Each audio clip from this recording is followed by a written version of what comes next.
Hey everyone, welcome to Coffee with Joe for Thursday, April 8th, 2010. Just a quick note, Joe will not be with us late next week because he's going to the Hyman Minsky Economics Conference at the Levy Institute of Bard College, where many of the Federal Reserve Bank presidents will be, as well as Randall Wray, the chartalist that we've talked about on this site. So we should get some interesting input back from him, but we're a little unsure on the posting for next week.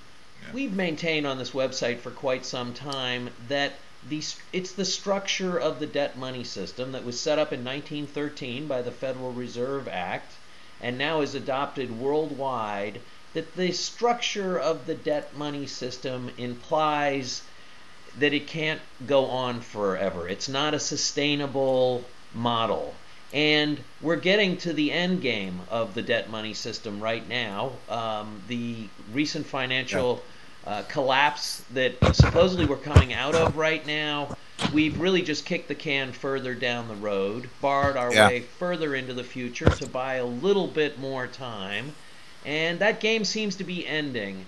Nathan Martin on his blog posted what he calls the chart of the century. It shows the diminishing benefits to GDP of the additional debt taken on. He calls it debt saturation. Could you help us understand that in your terms, Joe, and how that relates to the broken structure of the debt money system? Yeah, sure, Pete. The chart of the century, so-called, which is expressed as the diminishing return on capital. Okay. What it really means is that the more debt we take out, the less we produce, okay?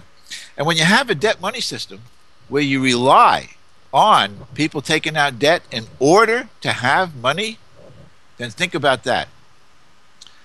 The more money, the more money that's in existence, the more debt is in existence, the less that we produce. Therefore, your standard of living is on the getting to the heading to the down low, Pete. Okay, that is to say, all you can do is to continue to take out money and produce less, therefore have less, therefore pay more of your income, your profits, etc., into servicing the debt that's already out there.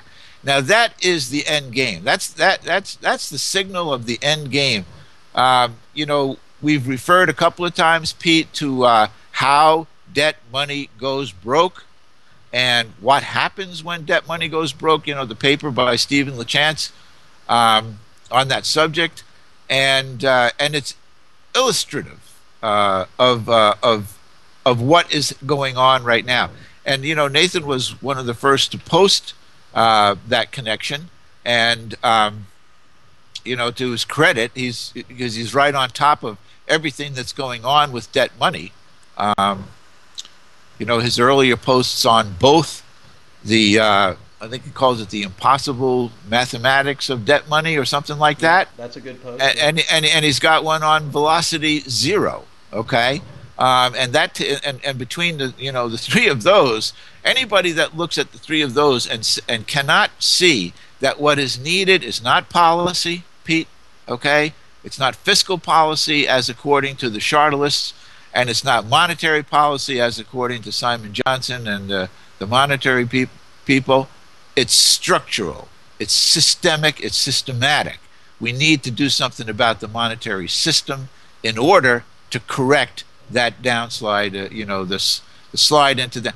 And it's really, essentially, I feel, relatively simple from a systemic and systematic and monetary system point of view, Pete, which is to do away with the debt money system, to not rely on creating debt in order to have money in existence so that we can, again, produce more GDP. Of course, GDP is a wasteful, metric for anybody trying to understand anything that's going on, but it's the one that we use. Yeah, I would say, it's the end game, Pete. It's the end game. One thing that we know about the debt money system is when money is created as debt, there's always more debt than there is money.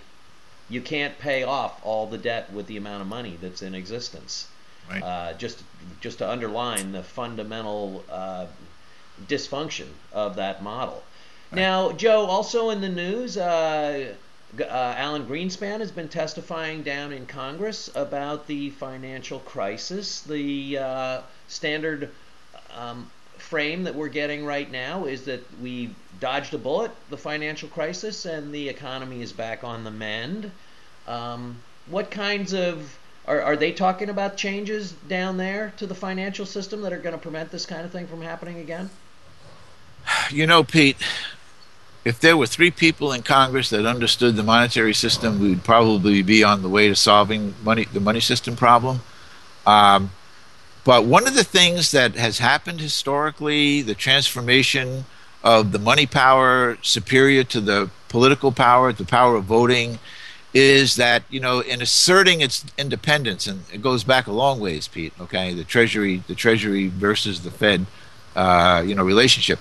Um, One of the things that's happened is that we have an ignorant, uninformed, maybe a better word, Congress. So no, they're not really dealing with it. They don't know the questions to ask. The main question to ask today, Pete, to Bernanke, to Greenspan, to Geithner, because he was at the Fed New York, during the crisis. He was the central bank president, essentially.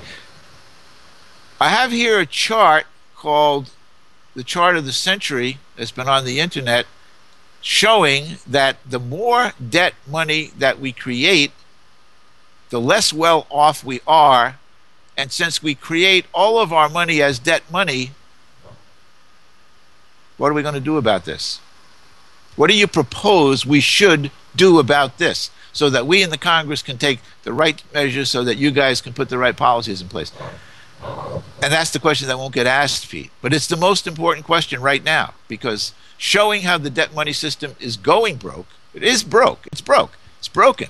But showing how it's manifesting itself, would be really helpful at this timing in the Congress, Pete.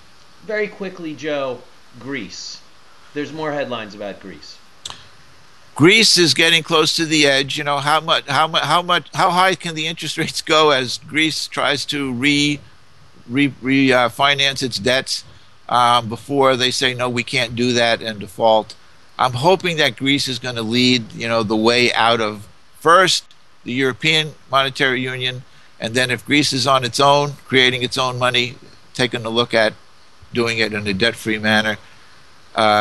Greece could be the leader of the way forward, Pete, just because of the depth of its predicament. Joe, we'll leave it there for this week, and we'll see about what we can get posted next week with you being away at that Levy Institute conference. But at the very least, when you get back, there will be plenty to talk about. Yeah, I'm sure. Okay, have a great trip, and happy anniversary to you and Helen. Oh, thank you, Pete. Okay. See ya.